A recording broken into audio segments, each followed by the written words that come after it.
Здравствуйте! Вы смотрите «Актуальное интервью», в студии Валерия Наумова. Волонтерство – это широкий круг деятельности, включая традиционные формы взаимопомощи и самопомощи, которая осуществляется добровольно на благо широкой общественности без расчета на денежные вознаграждения. Поговорим сегодня об этом и не только, и о работе Республиканского волонтерского корпуса с гостем нашей студии, министром по делам молодежи и социальным коммуникациям Республики Саха-Якутия Петром Шамаевым. Петр Витальевич, здравствуйте. Доброе утро. Расскажите, пожалуйста, вначале в целом о волонтерском штабе, который помогает населению во время пандемии и не только. Наш волонтерский штаб работает с 20 марта 2020 года уже безостановочно. Это, если так посмотреть, в других регионах нашей страны волонтерские штабы прекращали свою работу в летний период, да, то наш работает уже безостановочно около 2 лет. За это время мы обработали и приняли порядка 49 тысяч звонков и сделали столько заявок. Да? И через волонтерский штаб у нас прошло 4 тысячи волонтеров. На сегодняшний день в доступе, с нами в тесном контакте находятся по всей республике 1718 человек, из них 94 автоволонтера. Если у нас на сегодняшний день, если вдруг у нас появляется большое количество заявок в связи с тем, что с 30 по 7 ноября у нас объявлены ограничения дополнительные, то все эти люди готовы, в принципе, выйти и помочь нашим пожилым людям и в трудной ситуации доставить продукты, медикаменты и все первое необходимое получается. Если сравнивать с тем, что было в начале, и с тем, что сейчас, у нас возрастной ценз снизили с 65 до 60 лет, потому что количество заявок у нас сокращается. Это связано с тем, что очень многие получили вакцинацию, сами ходят. Страх первый, который у нас был в самом начале, он как бы пропал. Люди все равно выходят и как-то сами пытаются купить. А также с тем, что есть и переболевшие. Но все же заявки поступают. В среднем у нас бывает в сутки до 10 заявок по республике. Это в основном город Якутск и промышленные регионы. Это Мирнинский район, Алданский и Нерюнгринский. Самый пик был, мы зафиксировали 30 числа. Это 17 заявок поступило. Это все равно небольшая нагрузка, но все же. А вчера как-то было выходной или что, люди не звонили, у нас было 0 заявок. А заявки у вас в центре оставляют в волонтерском корпусе? Это только пожилые или какая категория людей может оставить заявку? Да, мы работаем в основном с пожилыми, как я уже сказал, до 60+. Это те люди, у которых в основном нет родственников. И есть и лежачие, и инвалиды. Каждый случай у нас индивидуален. У нас работает единый телефон, он 8 800 234 11. Этот телефон работает по всей России. Это сделано для того, чтобы у нас максимальное количество ожиданий было минимально, до минуты. У нас должен человек ждать и висеть на телефоне, да? И через единый наш центр оно поступает в регион. И вплоть до районов мы все распределяем. В каждом районе у нас открыт волонтерский штаб и функционирует. Также в районах есть свои телефоны, через которые местное население выходит и разговаривает. Можно так сказать, есть даже и постоянные люди, с которыми мы работаем. И уже некоторые волонтеры ждут. Вот сейчас этот человек должен позвонить. Это у нас в районах в основном происходит. И также здесь, в городе Якутске, есть такие у нас граждане, которые постоянно пользуются с самого начала и до сегодняшнего дня. А давайте поговорим о как раз вашем республиканском волонтерском корпусе. Вы уже немного сказали, сколько у вас задействовано там волонтеров. Да. А также вы сказали, что у вас есть автоволонтеры. Да. Может быть, расскажете подробнее, кто работает, сколько, что за автоволонтеры, расскажите. У нас средний возраст волонтеров от 20 до 35 лет. Большая часть у нас это женщины. Потому что, не знаю, женщины хотят, наверное, больше помогать, поэтому это обусловлено этим. И автоволонтеры, в основном это специалисты и студенты, молодые люди.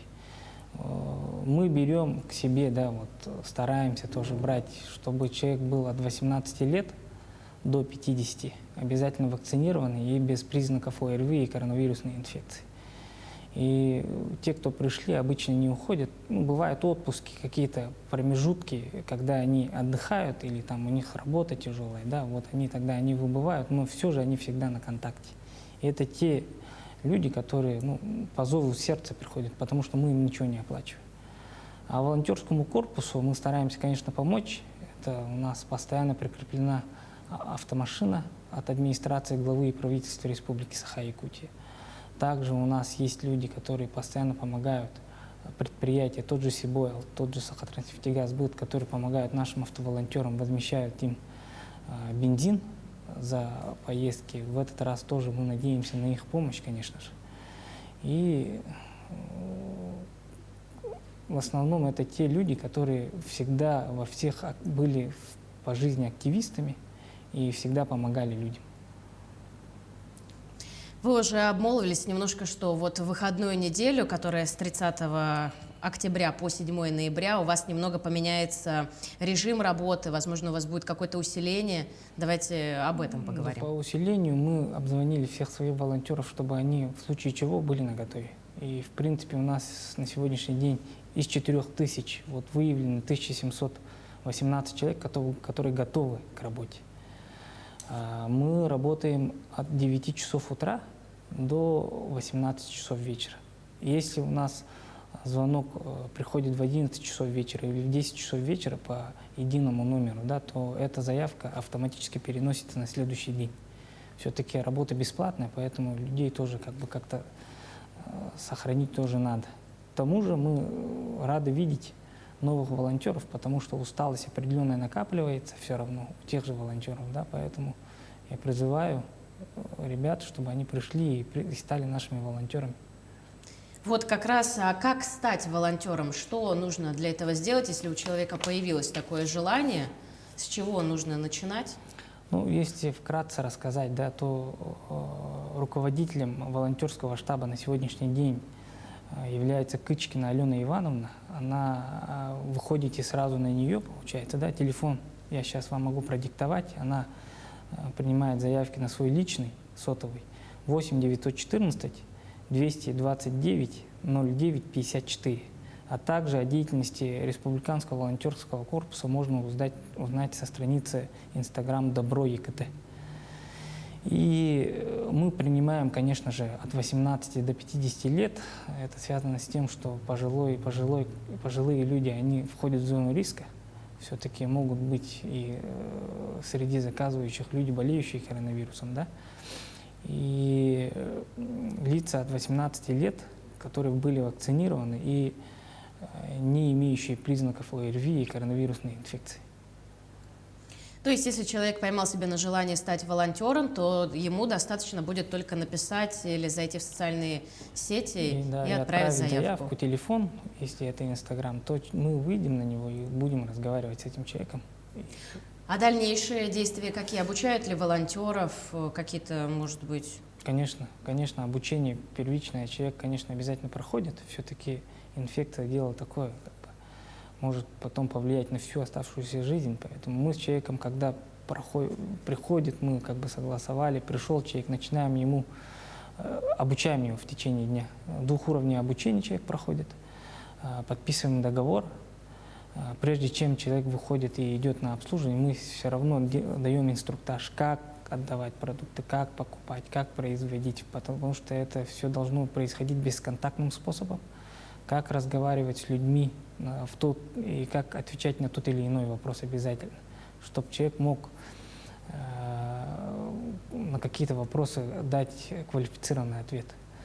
Есть даже бывают случаи, у меня, я болею, что мне, куда обратиться, или же я хочу получить вакцину, что мне сделать. На такие вопросы мы тоже отвечаем. Также есть люди, которые не умеют пользоваться, например, защитными средствами, теми же СИЗами. Да, мы это все обучаем, показываем. Когда он выходит на рейс, мы даем ему всю защитную СИЗы, маску, спрей для рук. И получается с таким набором жилетку, чтобы его узнали. может быть, обычно тоже, наверное, помните, на социальных сетях были такие случаи, то, что они волонтеры и приходится пожилым. И были такие моменты. Чтобы человек был узнаваем, мы как бы ему определенную форму бейдж и жилетку даем. Так, а давайте тогда еще сейчас поговорим об акции, которую вы запустили, которая называется «Мы вместе». Это ведь не только работа республиканского волонтерского корпуса. Включает ли эта акция и другие направления? В целом, давайте вы расскажете, может быть, что это за акция «Мы вместе»? Ну, акция «Мы вместе» — это как раз-таки работа республиканского волонтерского штаба. Это работа с пожилыми людьми, 60+. У тех людей, у которых нет родственников, мы им должны доставлять вот еду, медикаменты и тому прочее. Да? На самом деле 3 направления на сегодняшний день у нас работает. Это направление психологическая помощь населению, это оказание психологической поддержки волонтерами и психологами на специальной горячей линии. И 3-е направление – это ликвидация ЧС. Вы все знаете то, что у нас это лето было очень сложным. И за это время у нас через наш волонтерский корпус прошло 1268 волонтеров. Все они работали на пожарах, так или иначе были задействованы. Кто-то здесь находился, кто-то непосредственно тушил пожары и работал с нашими МЧСниками пожарными. Вот эта ликвидация ЧС у нас работает по всей России. Если взять, то по России у нас отработало по этому направлению 14 тысяч человек в 15 субъектах Российской Федерации. Были у вас, может быть, до вот этой вот акции «Мы вместе» что-то еще у вас было похожее? Или планируется, например, вы что-то хотите ввести? Ну, это общероссийская акция, да. Какие-то предложения, может быть, мы будем направлять, наверное, но у нас по мере необходимости никто до этого не сталкивался. Вот такого движения волонтерского по всей России его до этого времени не было. И все для нас было, наверное, в новинку, так же, как и коронавирусная инфекция. И поэтому у нас акции и какие-то направления появляются. Вот оказывается, это необходимо, и надо это делать. И оно вот потихонечку. И, наверное, вот если какие-то моменты будут, конечно, регионы, и мы тоже сами будем вот эти акции делать. Какие-то разовые акции у нас были до этого. Это помощь, дарили подарки на Новогодний год детям медиков, которые были в красной зоне, например. Такие моменты у нас тоже есть, и мы пытаемся максимально вот в этом направлении работать. И еще можно, наверное, сказать о студентах, медиках, которые работают, их порядка на сегодняшний день 75 человек по нашей республике, да, которые работают волонтерами непосредственно в больницах. И они готовятся, наверное, стать врачами, да, и они идут туда, некоторые даже в красную зону, как бы около этой зоны работает на сегодняшний день. Это медики у нас Якутского базового медколледжа и медицинского университета СВФУ. Спасибо большое. Благодарю вас, Петр Витальевич, за ваши ответы на вопросы, за работу вашего республиканского волонтерского корпуса. Желаем вам удачи. Ну а я напомню, что вы смотрели актуальное интервью. Всего доброго.